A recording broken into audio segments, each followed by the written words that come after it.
যৌন সমস্যার সাথে ফুডটা রিলেটেড, ইনফ্যাক্ট যৌন রোগ বলা হয়। আর আমি যদি অ্যাজ এ নিউট্রিশনিস্ট বলি যে প্রতিটা রোগের সাথে ফুড রিলেটেড, এটা সবাইকে মানতেই হবে। Without nutrition and without food কখনোই কোনো ডিজিজকে সলভ করা যাবে না, সেটা যৌন সমস্যা হলেও না। সো অনেকে আছে যে এই ধরনের সমস্যায় যদি পড়ে, এটাতে পুরুষের সাধারণত যেটা হয়, অনেক সময় পুরুষের ইনফার্টিলিটিও থাকে, যেটা ট্রিটমেন্ট আসলে অনেক ডিফিকাল্ট হয়। নারী পুরুষ দুজনেরই বন্ধ্যাত্ব তৈরি হতে পারে, আবার যে কোনো একজনের বন্ধ্যাত্ব তৈরি হতে পারে। সো ইনফার্টিলিটি হলো একটা কেস, যে ইনফার্টিলিটি, আরেকটা হলো যৌন অক্ষমতা, এটা কিন্তু আরেকটা কেস।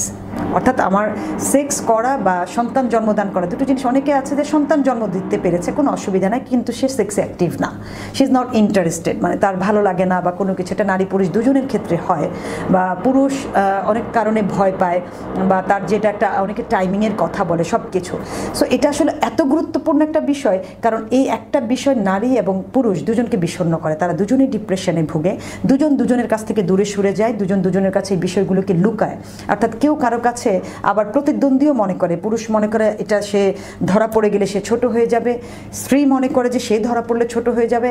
আমি কিন্তু আজকে যে কথাগুলো বলছি একেবারে প্র্যাকটিক্যাল এক্সপিরিয়েন্স থেকে বলছি, আমার চেম্বারের রুগী হ্যান্ডেল থেকে আমি বলছি। যে সাধারণত সবাই ডায়েটিশিয়ান বলতে একটা কথা বুঝে যে ডায়েটিশিয়ান শুধু ওজন কমাবে আর বাড়াবে, nothing else, exactly not like that.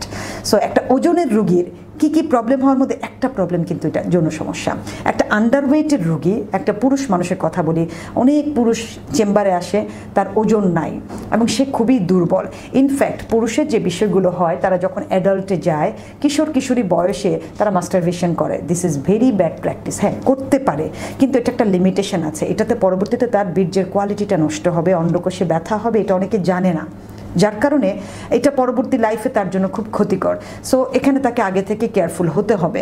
In fact আমি অনেক প্যারেন্টস যখন টিনেজ ছেলে মেয়ে আমার কাছে নিয়ে আসে, আমি প্যারেন্টসকে তার ছেলের ব্যাপারে মানে সাবধান করে দিই। পিতাকে বলি সন্তানের সাথে ফ্রি হয়ে যাবেন, তাকে এই বিষয়টা বলবেন, যেন তার পরবর্তী লাইফ, বিবাহিত লাইফটা যেন সিকিওর হয়, সে যেন ওটাকে এনজয় করতে পারে। এটাও প্যারেন্টসের একটা দায়িত্ব কিশোর কিশোরীকে বলার। যিনি অ্যাডাল্ট হয়ে গেছেন, হয়তো অনেক কিছু ঘেঁটে আমরা অনেক কিছু পড়ি। ইনফ্যাক্ট আমি জানি যে এই যৌন মিলনের সুখ হওয়ার জন্য অনেকে অনেক ধরনের ভিডিও দেখেন, বই পড়েন, অর্থাৎ ট্রিটমেন্টাল একটা পার্ট। তার মানে কি, এটা মনস্তাত্ত্বিক ব্যাপার। আপনার মনের মধ্যে আসতে হবে, পার্টনারকে ভালো লাগতে হবে, মানে তার সাথে এই বিষয়টা আপনার সম্পূর্ণ জিনিসটা মনের সাথে মিল হতে হবে। সো আমি কখনো মনে করি না যে এটা আপনি খুব পাওয়ারফুল মেডিসিন খেলেই আপনি এটাতে খুব অ্যাক্টিভ হবেন, এরকম কিছু না। এটা একটা প্র্যাকটিসিং ব্যাপার আপনার, অর্থাৎ মনের ব্যাপার একটা। আরেকটা হলো, আমরা সবাই খুব কাজে এত ব্যস্ত, যারা খুব ক্যারিয়ারিস্ট, তাদের টাইম নাই। এই যে একটা টাইম নাই, পার্টনারের সাথে আসলে এটা করা যাবে না। ব্যক্তিগত লাইফে আমরা সবাই খুব বিজি, যারা খুব ক্যারিয়ারিস্ট, তারা ক্যারিয়ার নিয়ে এত বিজি, বা অফিসে সে খুব অ্যাক্টিভ, প্রচুর কাজ করছে, প্রচুর সুনাম করাচ্ছে, কিন্তু তার ফ্যামিলি লাইফে কিন্তু সে ভালো না। ফ্যামিলি লাইফে ভালো না হওয়ার 95% কারণই কিন্তু হলো সেক্সুয়ালি সে হ্যাপি না। আইদার তার পার্টনার থেকে সে সাপোর্ট পাচ্ছে না, অথবা সে নিজে অ্যাক্টিভ না, এই জিনিসটা হয়। ইনফ্যাক্ট আমরা সবাই মনে করি যে টায়ার্ড, বা এটাতে আমরা একটু অনাগ্রহ প্রকাশ করি। সো আমরা যদি একটু জানি যে এই সেক্সটা হাজব্যান্ড ওয়াইফের মধ্যে কীভাবে ইমপ্রুভমেন্ট তৈরি করে, অর্থাৎ রিলেশনে অনেক ইমপ্রুভমেন্ট তৈরি হয়, রিলেশনটা খুব ভালো হয় তাদের। এন্টি এইজিং একটা কথা চালু আছে, যে কীভাবে এন্টি এইজিং, বডি ফিট রাখার একটা বিষয়, সেটা তো এটাকে অনেক বেশি, আমি অ্যাটলিস্ট 90% এটাকেই গুরুত্ব দিয়ে থাকি। সো অনেকে বলে যে আপা উইকলি অর 15 days অথবা মান্থলি কেমন? হ্যাঁ, ডেফিনেটলি যদি আপনি weekly, if you are interested, বা আপনি যদি ভালো পারফর্মার হন আপনার ফ্যামিলির সাথে, দেন আপনি অবভিয়াসলি উইকলি 3 days এটাকে এনজয় করবেন। অনেকে আছে যে কাজের জন্য, যেমন ওবেসিটি রোগীর কথাই বলি, they are not capable to do it because of it's very risky. এবং সাধারণত নারী পুরুষ যেমন যৌন সঙ্গমে মিলিত হয়, তখন আসলে এটাতে তাকে অনেক বেশি এনার্জি খরচ করতে হয়, সেটা দুজনের সাইড থেকেই যায়। যার কারণে এখানে ফুড একটা ম্যান্ডেটারি বিষয়, তার লাইফস্টাইল, তার খাদ্যাভ্যাসটা কি খুব ইম্পর্টেন্ট। সে অনেক ফ্যাটি ফুড খেলে, অনেক বেশি কার্বস খেলে একরকম পারফরমেন্স, তার ভালো protein intake, good fat intake করলে আরেক রকম পারফরমেন্স হবে।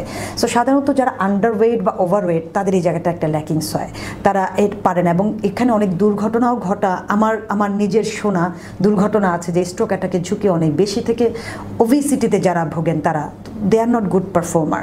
বাট তারা যদি রেগুলার ফিজিক্যালি অ্যাক্টিভ, অর্থাৎ তারা যদি অ্যাটলিস্ট পার ডেতে 35 থেকে 45 মিনিটস ফিজিক্যালি অ্যাক্টিভ থাকে, হাঁটেন, তাহলে এটা তাদের জন্য ভালো। আবার ধরেন তারা হাঁটতে পারছেন না, বাহিরে তাদের নাই, কিন্তু তারা যদি যৌন মিলনে অ্যাক্টিভ থাকে, অর্থাৎ সপ্তাহে 3 থেকে 4 দিন, তাহলে কিন্তু তাদের একটা বড় ক্যালোরি বার্ন হয়ে যায় এবং এর মাধ্যমে সে অনেকগুলো ডিজিজ থেকে কিন্তু নিজেকে মুক্ত করতে পারে। ইনফ্যাক্ট এটা তো একটা পরিশ্রমের বিষয়, এটা কিন্তু বডি থেকে টক্সিকটাকে বের করে দেয়, তখন আপনার অনেক ধরনের ইন্টারনাল ডিজিজ কিন্তু হবে না। এই বিষয়টা অনেকে বুঝে না। যখনই আপনি এই জায়গাটা ইনঅ্যাক্টিভ, আপনি অনেক ধরনের সমস্যায় ভুগবেন। দেখবেন যে চেহারাটাতে একটা ভাঁজ পড়ে গেছে, ভালো লাগছে না, শরীরে বিভিন্ন জায়গায় চর্বি জমে গেছে, আপনার ধরেন স্টেমিনা লেভেলটা কম, চেহারার লাবণ্যতা আপনার কমে যাবে, অটোমেটিক্যালি কমে যাবে। এবং আপনি যখনই এই জায়গাটায় সাকসেস, আপনি অটোমেটিক্যালি মাইন্ডলি খুব ভালো থাকবেন, মেন্টাল রিফ্রেশমেন্ট আপনার এটাতে অটোমেটিক হবে। প্র্যাকটিক্যাল যদি একটু বলি, যে যখনই আমি অনেক রুগীর সাথে যখন কনভারসেশনে যাই, আমি তাদেরকে বলি যে আচ্ছা দেখেন তো, যখন আপনার এই সময় এই সুযোগটা হয় হাজব্যান্ডের সাথে, আপনার এই সময়টা যায়, আপনার তার পরবর্তী অ্যাটাচমেন্ট তার সাথে কেমন? তাদেরই স্বীকারোক্তি, ম্যাডাম খুব ভালো, মানে খুব ভালো অ্যাটিটিউড, খুবই ভালো একটা টেক কেয়ার, খুব কিছু। তার মানে কি, একটা সংসারের বন্ডিং কিন্তু এটা, একটা হাজব্যান্ড ওয়াইফের একটা বন্ডিংই কিন্তু এটাতে তাদের একটা লাভ মেকিং হয়। সো এটা তাদেরকে রেগুলার মেনটেন করতে হবে। এখানে কিন্তু এজ ডাজেন্ট ম্যাটার, আমি মনে করি এজ ডাজেন্ট ম্যাটার। ছেলে মেয়ে 2টা হোক 3টা হোক, এবং নারী পুরুষের ক্ষেত্রে চাহিদা ভিন্ন হতে পারে। এটা কিন্তু বংশগত কিছু বিষয় থাকে। অনেক পুরুষ বংশগতভাবে খুব হাইলি সেক্সি থাকে, অনেক মেয়ে বংশগতভাবে হাইলি সেক্সি থাকে, অনেকে হচ্ছে ফুড হ্যাবিটের কারণে সে অনেক বেশি সেক্সি থাকে। সো এক একজনের রিকোয়ারমেন্টস কিন্তু এক এক রকম থাকে। অনেক সময় মেয়ের ডিমান্ড বেশি থাকে, পুরুষের কম থাকে, হতেই পারে। অনেক সময় বোথ সাইডের ডিমান্ড খুব ভালো থাকে। আরেকটা জিনিস আমি ব্যক্তিগতভাবে বলবো যে ডিমান্ডটা আসলে তৈরি করে নিতে হয়। এই জন্য দুজনের মনের মিলটা খুব ইম্পর্টেন্ট, যে দুজনে আসলে কি চায়। দুজন যখন চাবে, এটাকে খুব ভালো করে এনজয় করা যায়।